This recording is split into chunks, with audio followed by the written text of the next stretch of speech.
किसी भी भाव से, मैंने पहले भी कहा, किसी भी भाव से जपो, उल्टा जपो या सीधा जपो, लेकिन गोविंद के नाम को जपो। मूर्ख कहता है विष्णाय नमः और गोविंद जो ज्ञानी होता है वो कहता है विष्णुवे नमः, लेकिन दोनों का अर्थ तो एक ही है। हाँ, भाव को भाव अनख आलस हो, भाव को भाव अनखी आलसी हो, नाम जपते मां कमले देश हसे हो, नाम जपते मन गले देश धसा हो। नारद जी को भी भ्रम हो रहा है। बोले जी किस बात का भ्रम है नारद जी को? नारद जी को भ्रम ये है कि 16,108 रानियां और प्रत्येक रानी के 10-10 बच्चे हैं भगवान के। हाँ? सब भगवान और इन सभी के साथ में किस प्रकार से गृहस्थ धर्म का पालन करते होंगे। सो नारद जी एक दिन पहुंचे, जाकर के देखते तो है भगवान कैसे 16,108 रानियों के साथ में और गृहस्थ धर्म का पालन करते हैं। नारद जी को भ्रम हो गया, सो गए पहले सत्यभामा के कक्ष में जाते हैं तो क्या देखते हैं, भगवान भोजन कर रहे हैं।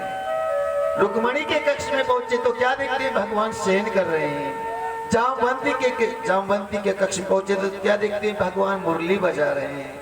अब तो यहाँ जब सत्य नगर जी की कक्ष में पहुंचे तो क्या देखते हैं, भगवान बच्चों के साथ में क्रीड़ा कर रहे हैं, खेल रहे हैं। लक्ष्मणा के कक्ष में पहुंचे तो क्या देखते हैं कि भगवान और यहाँ पर अपने मंत्रियों के साथ में विचार विमर्श कर रहे हैं। मतलब जहां जाते हैं वहां पर भगवान अलग ही रूप में अलग कार्य में लगे हुए मिलते हैं। नारद जी ने जब जाना कि तो परम ब्रह्म है और परम ब्रह्म के लिए कोई बड़ी बात नहीं है, वो तो प्रत्येक क्षण कोई भी रूप धारण कर सकते हैं और कहीं पर भी उपलब्ध हो सकते हैं। नारद जी का भ्रम दूर हो गया। आचार्य श्री सुखदेव जी कहते हैं, राजन पांडवों ने जब समस्त संसार के राजाओं को परास्त किया तो उन्होंने और मन में एक भाव लाया कि हम अश्वमेध यज्ञ करेंगे। अश्वमेध यज्ञ करने चले हैं। समस्त पांडव सभी को बुलावा भेजा गया, सभी राजा महाराजाओं को बुलाया, भगवान कृष्ण को बुलावा भेजा गया। सो जब भगवान कृष्ण को बुलावा भेजा गया, भगवान आए। सो आज महाराज युधिष्ठिर से पूछा, क्या तुमने इस पृथ्वी के समस्त राजाओं को जीत लिया है? बोले जी हाँ। क्या मगध के राजा जरासंध को भी तुमने जीता है? बोले जी नहीं, उन पर तो विजय प्राप्त नहीं कर पाए, उनको छोड़कर के समस्त राजाओं को हमने जीता है। बोले नहीं, यदि आपको अश्वमेध यज्ञ करना है तो पहले इस पृथ्वी के समस्त राजाओं को पर दिग्विजय तुमको करनी होगी। बोले लेकिन वो कैसे? उसको तो जीत पाना असंभव है। भगवान बोले सुनो, इसके लिए हम जाते हैं। भगवान अर्जुन और भीम को साथ में लेकर के संत रूप धारण करके और पहुंचे जरासंध के यहाँ। संतों के प्रति, ब्राह्मणों के प्रति जरासंध के मन में शुद्ध विचार है, क्योंकि जिस समय 11,000 ब्राह्मणों को बंदी बनाया तभी जाकर के मथुरा पर विजय प्राप्त हुई।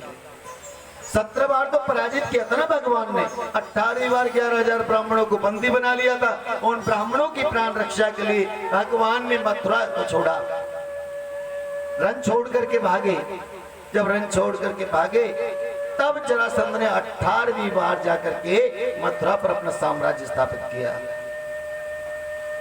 भगवान संत रूप धारण करके और भीम अर्जुन को साथ में लेकर के पहुंचे कहां? मगध में, जरासंध के द्वार। जरासंध बहुत सम्मान करता है संतों का, ब्राह्मणों का। जरासंध आए, बोले जी क्या चाहिए? भिक्षा में क्या चाहिए? जो आप मांगोगे सो देंगे। भगवान बोले सुनो, पहले वचन दो, जो हम मांगेंगे सो दोगे। बोले वचन देते, मेरे द्वार से कोई ब्राह्मण देता आज तक और खाली हाथ लौट करके नहीं गया। क्योंकि इन ब्राह्मणों की कृपा से तो आज मैंने कृष्ण पर भी विजय प्राप्त की है। आचार्य श्री सुखदेव जी बोले, भगवान बोले वचन दीजिए जो मांगेंगे सो देंगे। बोले हाँ जी। तो हे राजन, हमें ना वचन में तुम युद्ध दान करो। अब हम तुम्हारे साथ युद्ध करना चाहते हैं, हम 3 हैं और तीनों में से किसी एक के साथ में आप युद्ध करो। जरासंध बोले ब्राह्मणों के काम नहीं है युद्ध करना, लड़ाई झगड़े करने ब्राह्मणों के कार्य थोड़े ही है। बोले जी हम ब्राह्मण थोड़े ही हैं। बोले और कि मैं हूं कृष्ण, वसुदेव नंदन कृष्ण।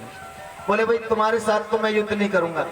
जरासंध ने मन में सोचा, पहले 17 बार इसने पराजित कर दिया था, 18वीं बार ना जाने कैसे इसके मन में क्या आया जो ये युद्ध क्षेत्र छोड़ करके भागा। सो मैंने आधिपत्य कर लिया, और यदि अब युद्ध करता हूँ इसने पराजित कर दिया तो सब जो बनी बनाई, और कहते ना बनी बनाई हमारी गुडविल है, जो हमने अब तक स्मृति प्राप्त की है वो सब मिट्टी में मिल जाएगी। तुम्हारे साथ हम युद्ध नहीं करते, तुम तो रन छोड़ करके भागे हो ना। भगवान ने मन में सोचा 17 बार मैंने इसको हरा दिया था, 18वीं बार में रन छोड़ के क्या भाग गया इसने, और चारों तरफ ढिंडोरा पीट दिया कि मैंने कृष्ण को पराजित कर दिया। कोई बात नहीं, मुझसे युद्ध नहीं करते हो तो ये दो तो हैं। बोले ये कौन है? बोले पांडु पुत्र अर्जुन और पांडु पुत्र भीम है। बोले अर्जुन तो अभी छोटा है और मेरे समान बलशाली नहीं है, अर्जुन को छोड़िए, भीमसेन ठीक है इनके साथ में युद्ध करेंगे। और तो भीमसेन के साथ में जरासंध का युद्ध हुआ। भगवान ने तिनकों का इशारा करके समझाया, विपरीत दिशा में इनके दोनों जो अंग है उनको आप फेंक दीजिए। यही एक कारण है जिसके द्वारा और जरासंध की मृत्यु हो सकती है। आज जरासंध का वध किया, अब तो अश्वमेध यज्ञ हुआ। अश्वमेध यज्ञ में एक प्रश्न और उठ गया कि जो और अग्रिम पूजा का अधिकारी वो कौन है। सो समस्त राजाओं ने अनुमोदन किया कि भगवान कृष्ण के अलावा तो अग्रिम पूजा का अधिकारी कोई हो ही नहीं सकता। अब तो अग्रिम पूजा का अधिकारी भगवान कृष्ण को बनाया गया, लेकिन वहां पर एक शिशुपाल नाम का राजा है। जैसे उसने सुना तो भगवान कृष्ण को गालियां देने लगा, अब शब्द बोलने लगा कि अग्नि पूजा का अधिकारी कैसे हो गया। ये ग्वाला जिसके माता पिता का पता नहीं, जो ब्रिज में चोरी करते फिरता है, जो छलिया है, वह अग्नि पूजा का अधिकारी नहीं हो सकता। अनेकों गालियां, और भगवान कृष्ण को अब शब्द कहता है शिशुपाल, लेकिन तुम्हारे दादा परदादा के सामने और उनके प्राण वल्लभ कृष्ण को कोई गाली दे, ये वो कैसे स्वीकार कर सकते हैं। सो आज भीम और अर्जुन कहते हैं शिशुपाल तुम्हें अपने प्राणों का मोह नहीं, तुम हमारे प्राण वल्लभ कृष्ण को हमारे सामने गाली देते हो, हम तुम्हें जीवंत नहीं छोड़ेंगे। लेकिन कृष्ण कहते हैं अर्जुन सुनो, मैंने इनकी माता जी को और विशेष रूप से वरदान दिया है कि प्रतिदिन के 100 अपराध इसके मैं क्षमा करूंगा, इसके कुछ अपराध शेष हैं। हे शिशुपाल तुम अब भी मान जाओ। लेकिन शिशुपाल नहीं मानते, गिन गिन करके गालियां देती, जैसे 100 भी गालियां दी और 101 भी गालियां पर बढ़े तो भगवान ने अपना सुदर्शन चक्र के माध्यम से और शिशुपाल का शीश धड़ से अलग कर दिया, शिशुपाल का प्राणांत कर दिया। लेकिन शिशुपाल के शरीर से एक ज्योति निकली जो मेरे गोविंद में जाकर के समाहित हुई। यहाँ पर परीक्षित बोले प्रभु ऐसा क्यों हुआ। भगवान सुखदेव जी कहते हैं राजन यह गालियों के बहाने, देखिए सुनिए, एक बार हम किसी से प्रेम कर बैठे, उस प्रेमी को हम भूल जाएंगे, लेकिन किसी ने बीच रास्ते में हमको जड़ दिया, उसे हम जीवन भर नहीं भूलते। बोले राधे राधे।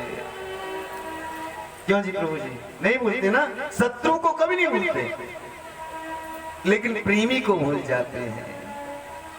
हाँ?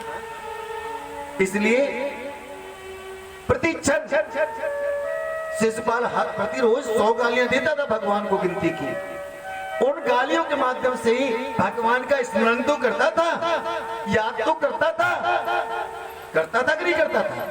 इसलिए भगवान ने उसे सायुज्य मुक्ति दी। भगवान, और दूसरी बात ये जो है ना शिशुपाल, ये कोई और नहीं मेरे भगवान के परम प्रिय पार्षद जय ही तो है, जो कि जिन्हें श्राप मिला, सनक सनंदन सनातन संत कुमार चारों भाइयों का, जो कि स्वर्ग में भगवान के दर्शन करने के लिए गए। जय विजय ने रोका तो उन्हें श्राप दे दिया कि तुम पुत्रों को उनके पिता से मिलने से रोकते हो, तुम जो है दुष्टों की भांति बर्ताव करते हो, व्यवहार करते हो, तुम 3 जन्मों तक और दैत्य बन के रहो। लेकिन जब भगवान के हाथों से ही तुम्हारी मुक्ति होगी, सो अपने प्रिय पार्षद को अपने पास ही तो बुलाया है। सायुज्य मुक्ति शिष्यपाल को आचार्य श्री सुखदेव जी कहते हैं, राजन अब तो यज्ञ में सभी को अलग अलग कार्य दिए गए। युधिष्ठिर जी तो धर्मराज है ही, धर्म के विपरीत कोई कार्य तुम करेंगे, आप ऐसा कीजिए आप। और सभी को कार्य किस प्रकार के दिए गए हैं? भीम को कौन सा काम दिया? भीम को कार्य दिया गया सभी को परोसाई करने का। जो ज्यादा खाता है ना तो वो ज्यादा खिलाना भी जानता है। बोलो राधे राधे, जानता है ना, इसलिए भीम को ये कार्य दिया गया है कि जो ज्यादा खाता है वो ज्यादा खिलाना भी जानता है कि जब मेरी डाइट इतनी है तो इनकी भी इतनी ही होगी। और दुर्योधन को कौन सा काम दिया गया है कि तुम ऐसा करो, जितना भी दान है ना वो काम करने का तुम्हारा। अब वो तो ये चाहेगा जो शत्रुता निभाना चाहता है, शत्रु है ना, वो तो चाहेगा कि 2 मिनट में इसका जितना पैसा है, धन दौलत सब नष्ट हो जाए। तो उस दुर्योधन को दिया गया है कार्य। बोले किस लिए? क्योंकि जितना वो दान करेगा राजकोष में उससे 4 गुण दान धन और बढ़ जाएगा। और दुर्योधन तो चाहता है ना कि लुट जाए, क्योंकि पांडवों के साथ में तो उसका वैर है ही। दुर्योधन नहीं चाहता कि उसके जो भाई हैं पांडव वो ऊंचे उठे। इसीलिए तो दुर्योधन को भगवान ने और दान देने का कार्य सौंप दिया कि हे दुर्योधन तुम जितना हो सके दान करो।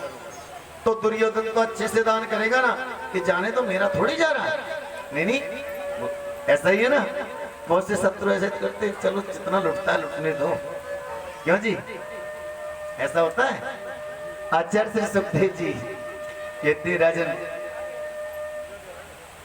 अब चलते हैं कि कृष्ण जैसा करुणा का सागर कौन होगा?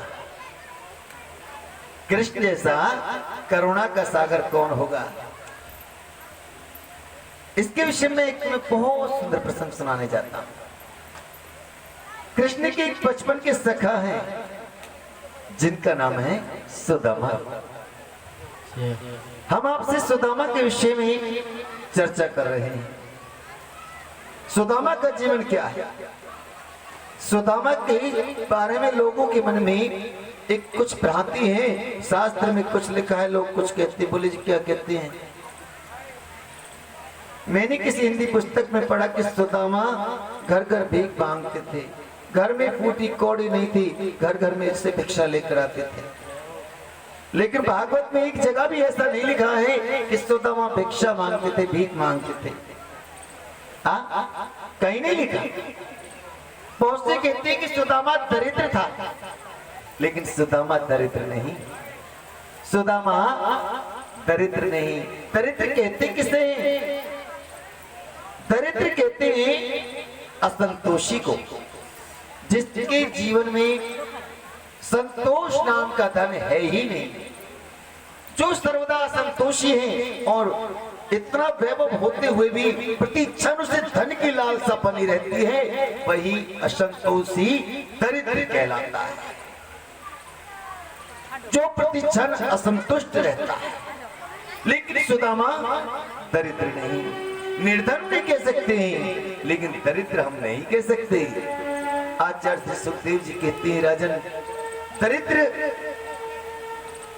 एक बार एक संतों की मंडली और तीर्थ यात्रा के लिए जा रहे हैं। सो संतों के एक महान महंत, जो बड़े महंत होते हैं ना, उनको एक फूटी कौड़ी रास्ते में दिखाई दी।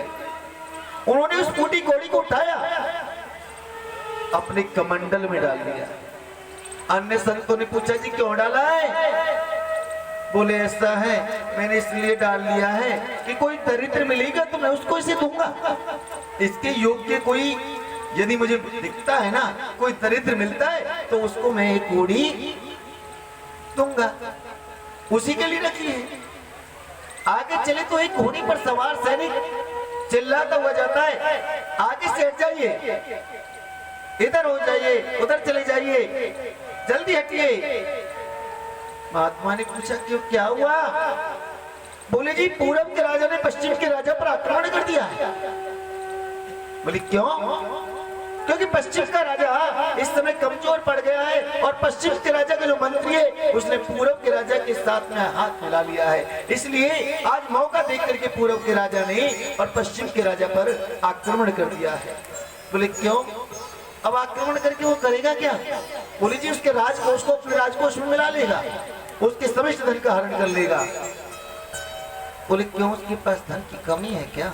बोले जी नहीं, पहले बहुत है, लेकिन उसको जब ले जाएगा तो और ज्यादा हो जाएगा। बोले ठीक है, अब तुम जा सकते हो। अब तो महात्मा बीच पथ पर चलते हैं, आगे से राजा की सेना आ रही है, राजा चिल्लाते हुए आ रहे हैं, हट जाइए, सामने से हट जाइए, लेकिन महात्मा हटते नहीं। अब तो बहुत राजा चिल्लाते हैं लेकिन महात्मा हटते नहीं। राजा ने कहा आपको सुनाई नहीं देखा, सुनाई नहीं देता, मैं जल्दी में हूँ, मेरी सेना आगे निकल गई है, आप हटते क्यों नहीं? बोले मुझे आपसे कार्य। बोले क्या कार्य है? 1 मिनट में चाहिए। आए हैं, अब क्या करना होगा मुझे? अपना हाथ दिखाइए।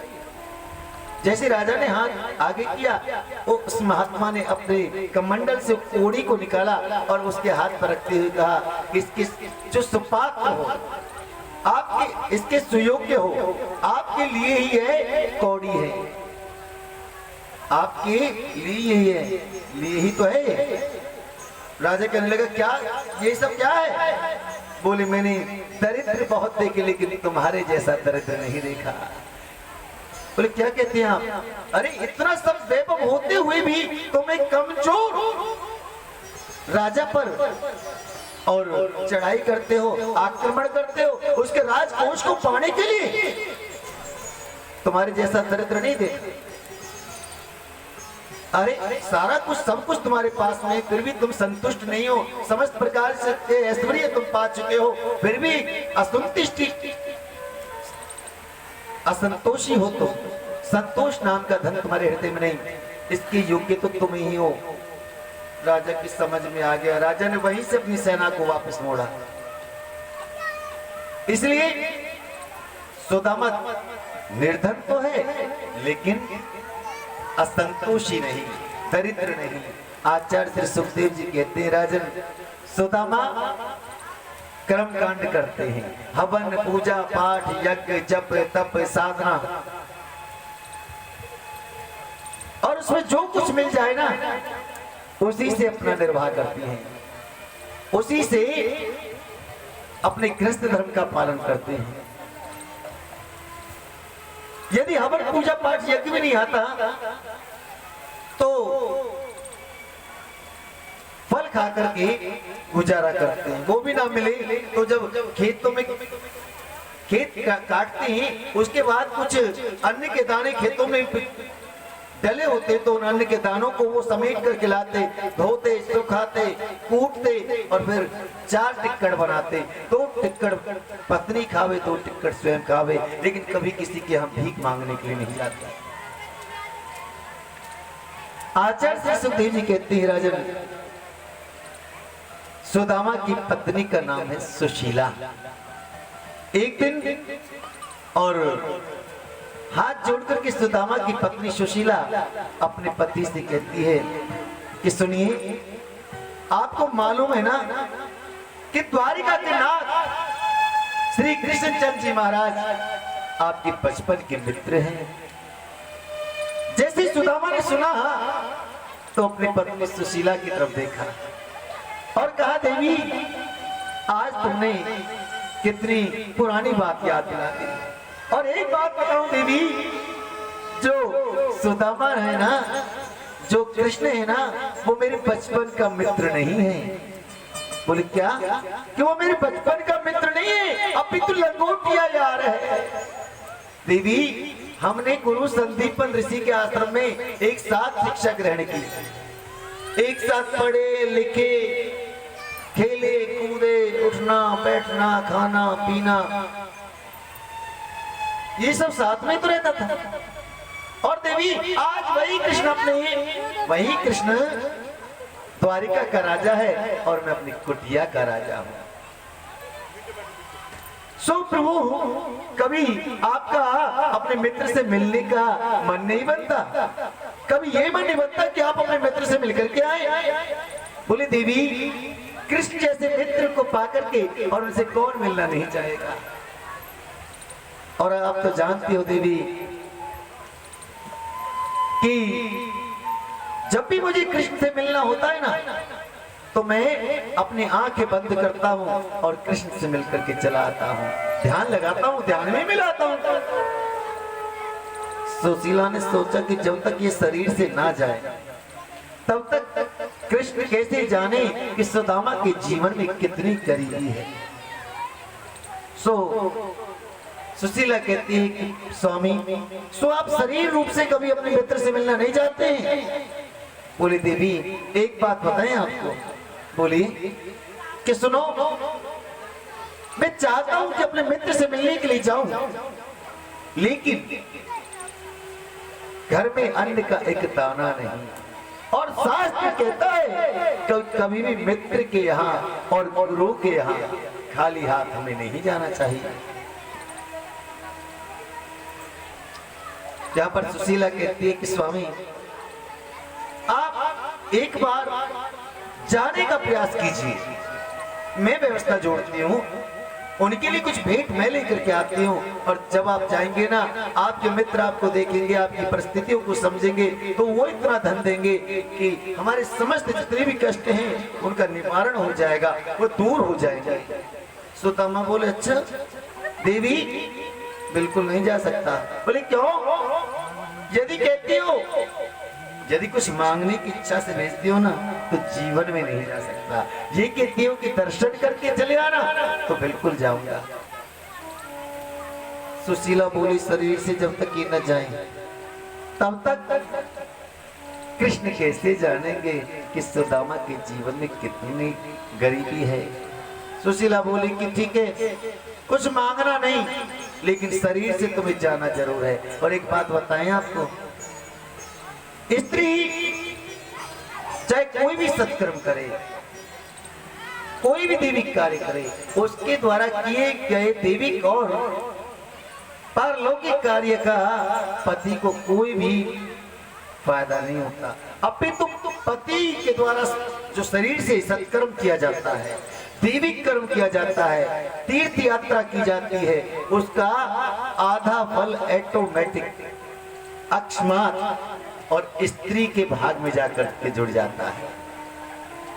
बोले जी क्यों? स्त्री के भाग में क्यों जुड़ जाता है? यदि पति शरीर रूप से कोई अच्छा कार्य करे, दैविक कार्य करे, तीर्थ यात्रा करे, बोले ऐसा क्यों? भगवान ने मन में सोचा ये स्त्री जाति कैसी है जिसने अपने जीवन में अपने लिए कभी कुछ नहीं मांगा। बोले क्यों नहीं मांगा? बोले सुनो कब मांगा? जन्म हुआ, थोड़ी बड़ी हुई, समझने लगी तो क्या मांगती हैं? मेरे भाई अच्छे से पढ़े, मेरे पिताजी की अच्छे से नौकरी हो, जिससे कि घर में किसी प्रकार की कोई कमी ना हो।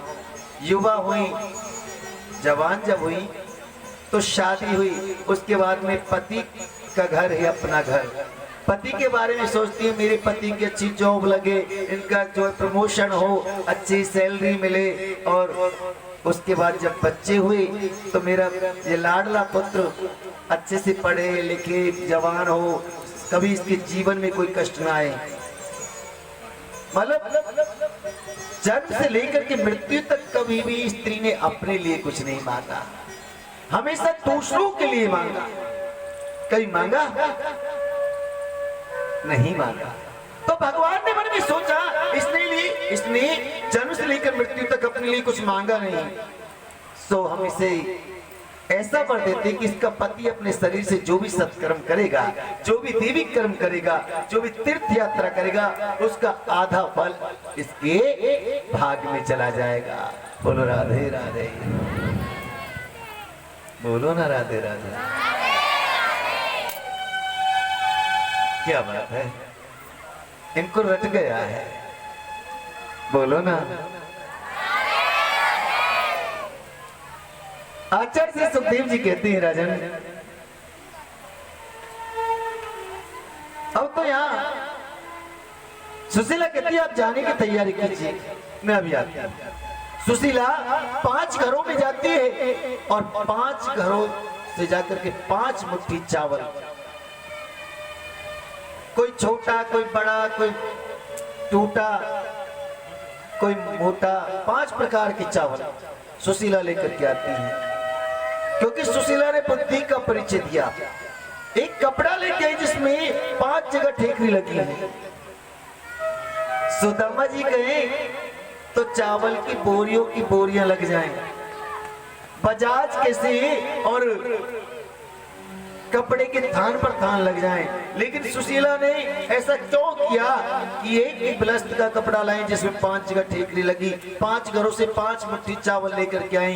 क्यों? इसलिए क्योंकि जब कृष्ण पूछेंगे ना, मित्र सुनो, तुम्हारे घर पे सब कुशल मंगल तो है, सब ठीक तो है, तो सुदामा एक ही जवाब देंगे कि मित्र मेरे समान इस संसार में सुखी कोई दूसरा है ही नहीं,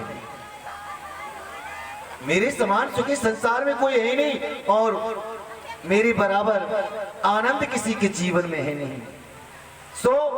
सुशीला ने इसीलिए एक ब्लस्त का कपड़ा लाई, 5 घरों से चावल लाई। जब कृष्ण देखेंगे तो स्वयं समझ जाएंगे कि एक ब्लस्त कपड़ा भी सुदामा के घर में ऐसा नहीं जिसमें ठीकरी ना लगी हो, एक दाना भी चावल का इसमें ऐसा नहीं जो सुदामा के घर का हो।